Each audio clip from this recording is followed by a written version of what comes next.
जय श्रीमन नारायण। ए पर जे टिप्पणी हम करे जा रहल बा रामानुजदास श्रीमान गट्टू वेणुगोपाल स्वामी जी के द्वारा दिहल गयल बा।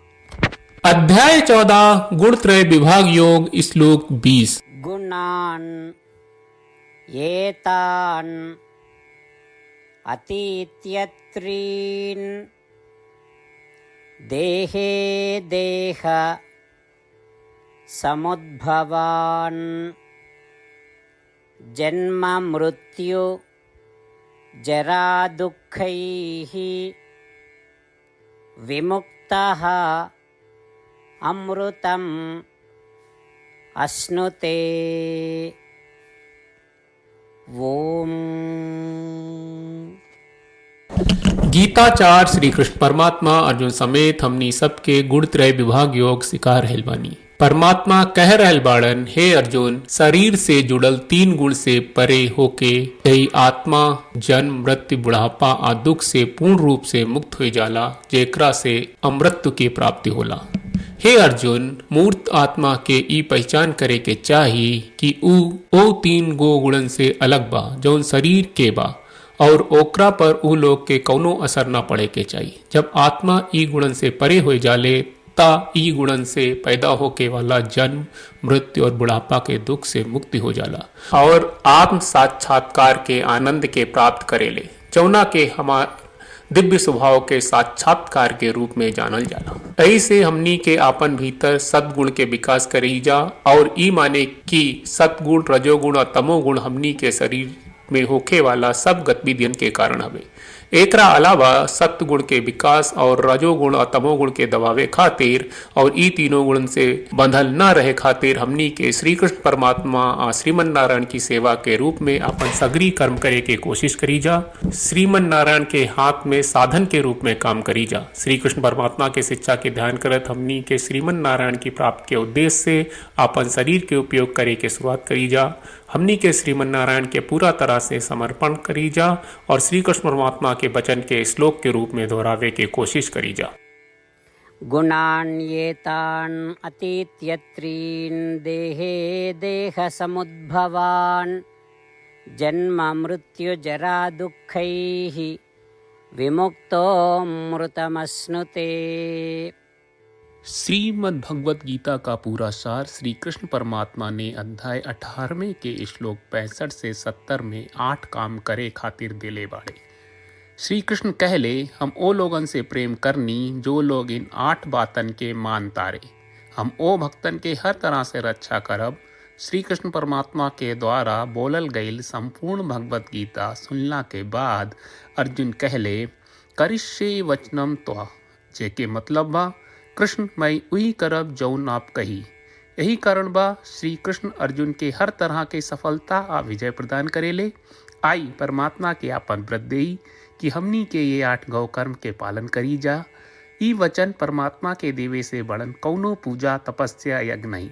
हम 8 प्रण कहब जौन हमनी के करे के चाहिए। आप सब कृपया इन्हन के आपन दिमाग और दिल में सोची।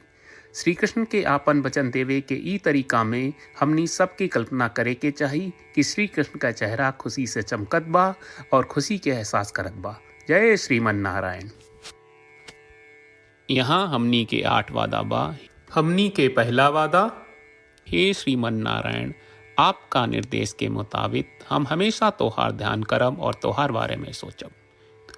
हमनी के दूसर वादा, हे श्रीमन नारायण, आपका सलाह का अनुसार हम हमेशा आपका भक्त रहब।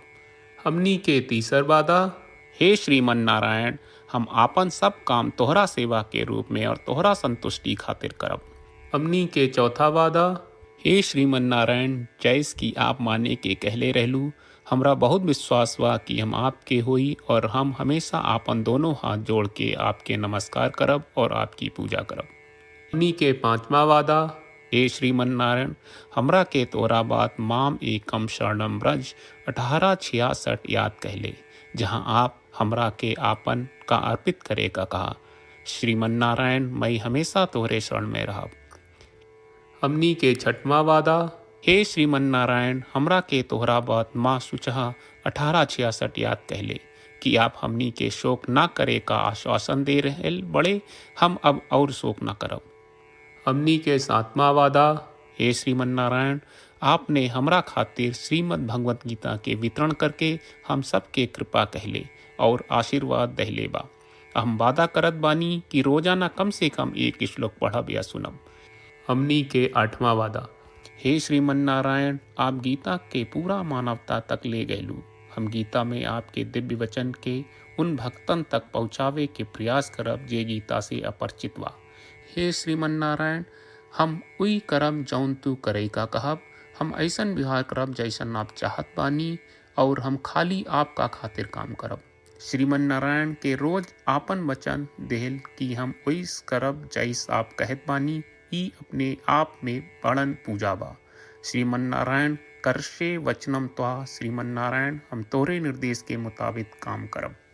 सर्वम श्री कृष्ण अर्पणम अस्तु। जय श्रीमन नारायण। गुणान् एतान् अतीत्यत्रीन् देहे देह समुद्भवान् जन्म मृत्यु जरा दुःखैः विमुक्तः अमृतम् अश्नुते। ॐ गुणान्येतान् अतीत्यत्रीन् देहे देहसमुद्भवान् जन्म मृत्यु जरा दुःखैः विमुक्तोऽमृतमश्नुते। जय श्रीमन नारायण। सब भक्त लोगों से विशेष अनुरोध बा, जीवन में हर चीज में हमनी के तत्कालिक और प्रभावशाली परिणाम की अपेक्षा रहेला। एकरा खातिर आइए रोजाना 1 मिनट के समय निकालल जाए और नारायण आश्रम पढ़ल जाए। नारायण आश्रम प्राप्त करे खातिर नारायण आश्रम वेबसाइट पर जाई, जो www.narayanashram.org है, और पंजीकरण में आपन नाम और ईमेल दर्ज करी। आपके द्वारा प्रदान कईल गई ईमेल पर आपका एक नारायण आश्रम PDF प्राप्त हुई।